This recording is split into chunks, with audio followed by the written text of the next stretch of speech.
So, um, I had Sunny's birthday, which is my first daughter. She was born, um, and was in heaven before she even got a chance to be here on earth. Um, but Sunny came right before the relationship of me and Glow. And you okay over there, girl? Yeah, I had a fly trying to get in my cup and I said, no, sir. Oh, ooh, Yeah, I that'd be wanted rough. to stop that before I had a problem. That would have been funny. But it wouldn't have been funny. No, no. So, well, you know my sense of humor. No, I know. If you start spitting and sputtering, I start laughing. I know.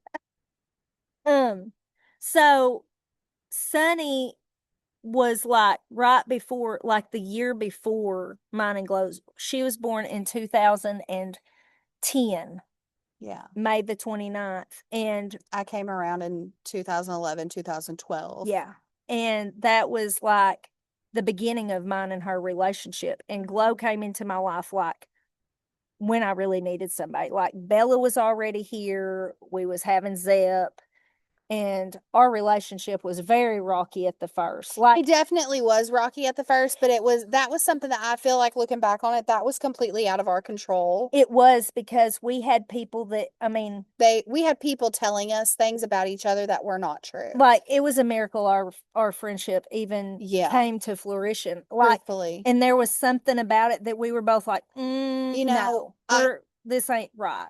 I hold a lot of the reason that we have a relationship like we do now to Russell. Exactly. Because when Russell moved in with me and the ex, um, I was able to grow a relationship with him because my ex was working. I was supposed to be staying at home teaching the youngest of the two children Mm-hmm. in that from that relationship. Um, and that meant that while everyone else was at work and that child went off to the other parent, that meant that it was just Russell and I in the house. And so we were able to have like deep conversations and like grow a friendship. And when he ended up moving out, I hated it because I was like, I actually felt like I had a friend in this and I wasn't alone here in I this remember house. that was when me and you really started talking because Yeah. Roro was like, he's like, no, Mandy didn't do that. Mandy didn't. Because if Yeah. anybody knew me, it was Russell Yeah. at that point in my life. Like he had at that point, he had stayed with them, but he'd spent so much time with me. Like Mm-hmm. even when I was with my ex-husband, he would just show up out of the blue and be like, hey, I got you this. Are you okay? Right. Like he knew me and there was automatically a bond. Like me and him could fight with each other, but you didn't mess with each other. Like Yeah. we took care of each other. Um, but him and Glow had established a friendship and a relationship, and then When the ex ended up having him move out, he came to my house. you came and picked him up. And I remember standing outside in that next to your truck and I'm like talking to him pretty much over you. And I'm just like, look, like I'm really sorry I had to come to this. This is not what I wanted to happen. Right. And I think at that point, that's when you and I realized that It wasn't what we had thought. yeah. And then that started the friend. And then when we got the friendship, I mean, everybody was like, well, I was there in the delivery room with her. I was there for her during this mhm. and talking about me. And everybody was like, you can't be friends with her because this is what we think. And this is Yeah, how, and what it was they didn't want their secrets to come out, yeah, is basically what it boiled down yeah, to. And so they really put a wedge, and you were still very young. yeah. You were like 14, 15 years old. Well, at this point, I would have been 18. Well, at that point you were 18, Yeah. but when you were 14, 15 years old and we were visiting, there was times that I'd pull up and Mm-hmm. the other people would be with me and we'd go riding around and it was like me and her clicked and then they'd put this big old long distance between us talking. Yeah, yeah, Then they didn't realize we had each other's phone numbers and it was all yeah, downhill for them from there. yeah. Because we started.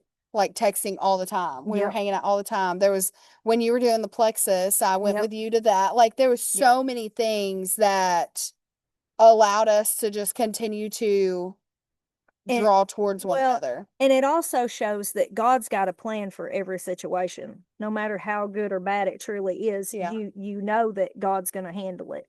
And I was going through a bad time. It was not easy. Even though I had Bella, which I love her to pieces, but I had been missing my daughter. Yeah. And then here comes Glow, and that's where our friendship truly started. And it's like everything blossomed from there. And then we become more like sisters, even though I'm not saying I'm older than she is because we're both 29. But I would give my life for her just like I would my kids. Yeah. Because there's been a lot of times that as she has grown and I've watched her, she had gone through some horrible situations, and I would try to help her, and I would give advice, or I would step in and I'd say, no, this isn't what is going to happen. Yeah. And so it just shows that, sometimes you got people who are put in your life for a season. And that's exactly what it's meant to be. But then you got your people that are there for a lifetime, no matter the distance, no matter how long you go without talking to each other or seeing each other. Because there's been times that me and her had drifted apart, but we always knew we could pick up the phone and call each other. Right. There was not a time that we did not think that we could get a hold of each other or we were uncomfortable saying, hey, I need help at this point, and I know we haven't talked. We knew the other one would be there. Yeah. And sometimes the other one was there whether we wanted them to be or not. Yeah. Because there was times that I'd be like, you ain't doing this, girl. And then she'd be like, Mandy, you don't need to. Yeah. So, I mean, and that to me, like, you were there through so much. Like you say, I was there for you when you needed someone, but like And the you loss were of there Russell and for me when I needed someone. oh yeah. When I went through that divorce and I didn't think I was going to make it out of it. And like, I remember just looking at you and going, I don't care if I lose everything. I just want out of this situation. And you were just like, okay, but Yeah. let's think this through. Let's be smart about it. Well, when you're leaving something like that, and I think this is a good opportunity to bring that up, is when you're going through something and when your belly's full. And that's Yes. what I kept telling you was she kept saying, I don't know if I need to go or not, or I don't know if I need to. And I said, baby, you'll know when you get your belly full. Yeah. And when you do, there's not going to be any question about it. Yeah. And we went through a spell. Like, she came, she stayed with me for a little bit, and then she was talked into going back. Yeah. And then she went back, and then she found out it wasn't what they had, like, the honeymoon wore off. So I came back, So she stayed came a little back, bit. stayed a little bit. And then I said, no, you're not leaving this time. Mm-hmm. I said, they can come visit you, But you're not going there. but you're not going there. And they made it seem real good. And then the honeymoon wore off. Oh, yeah. And we're lucky that it didn't wind up worse than what it was. I know I've said it before, Damn. but every time that I went back, it got worse. And that's what happens. I kept telling myself it's gonna get better, it's gonna get better. And it just continued to get worse and it get worse and it get worse. And I kept saying that it was going to get worse. And I hated to be the bad news breaker, but that's, when I left my ex-husband, like, I didn't go back. And I was worried about it for her. Of course, my situation, it was bad in other ways. Yeah. And I remember sitting on my dad's couch, and I said, I've got to go back tomorrow. I told him I'd be back tomorrow because I'd only took a weekend's worth of clothes. Yeah. And I took my dogs, but I didn't get to take my cats or my goats.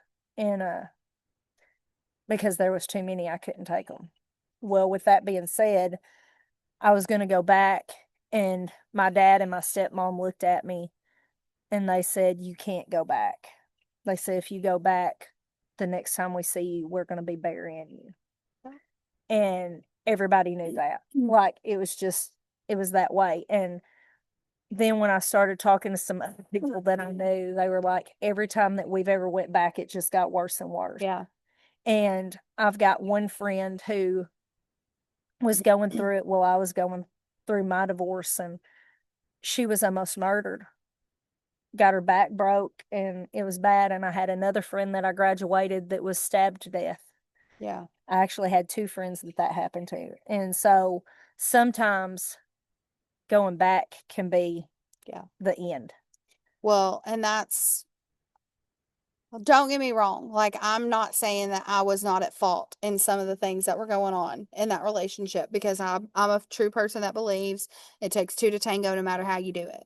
There's two to be bad, there's two to be good. Like, there were times when I was just twice. I see that. There were times when I know I was just a pain in the tush to my ex, and I made life difficult. But that last time that I went back, and I'll never forget being cornered. I mean, Yeah, you called me that day, and I was like, just leave the house, because I knew if I showed up, I was going to make it worse, because I'd went toe to toe with a few of those people yeah, myself, and it didn't end too well. yeah. And I don't. Here's my thing. Like I said, I know that I'm at fault in some of the things that happened in my relationship. Um, I have God the Father on my side. I have strength now from leaving that.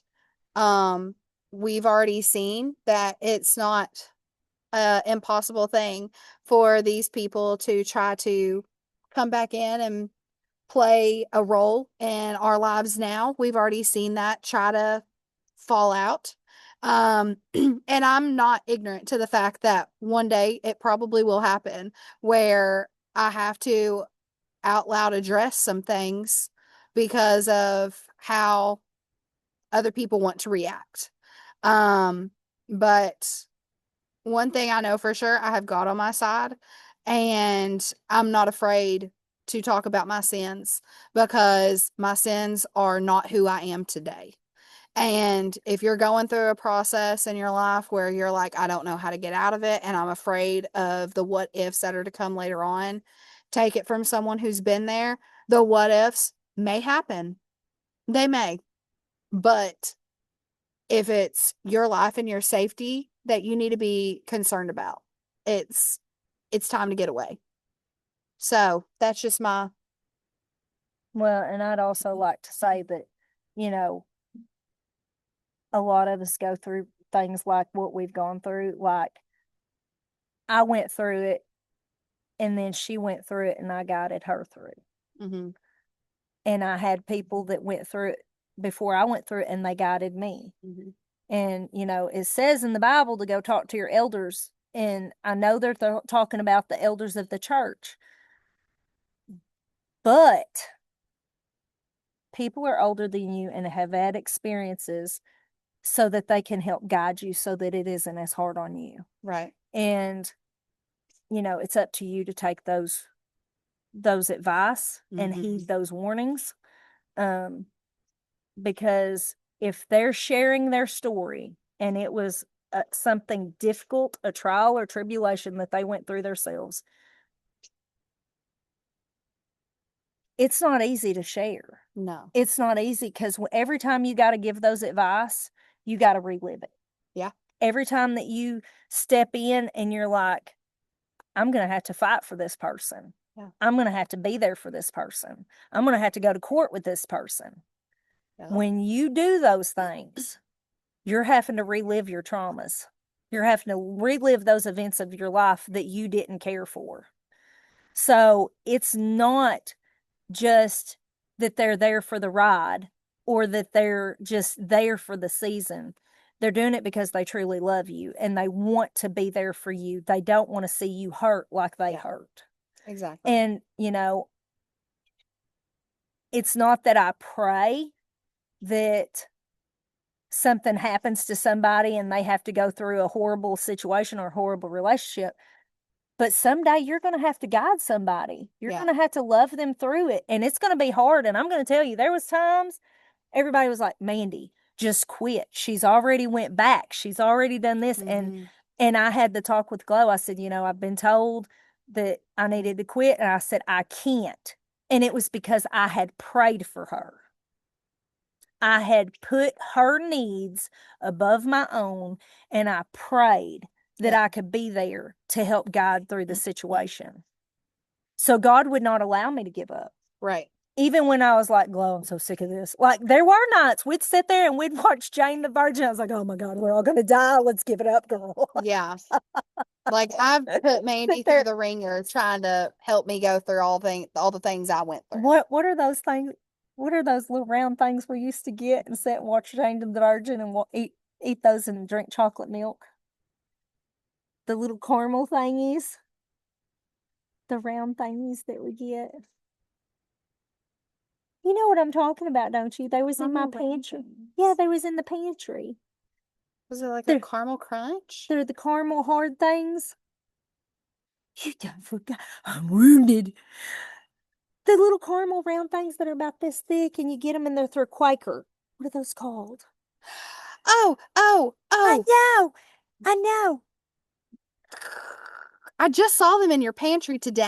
No, because I keep a thing of them when I'm feeling sad. I eat one, and they ain't very many calories. They're really good if you put other stuff on top and drizzle it in chocolate. Peanut chocolate. I could use my skinny syrups. Thank you. Golly, what are they called? They're through Quaker. Hold on. It's going to drive me nuts. We used to get these things and we'd sit and watch Jane the Virgin.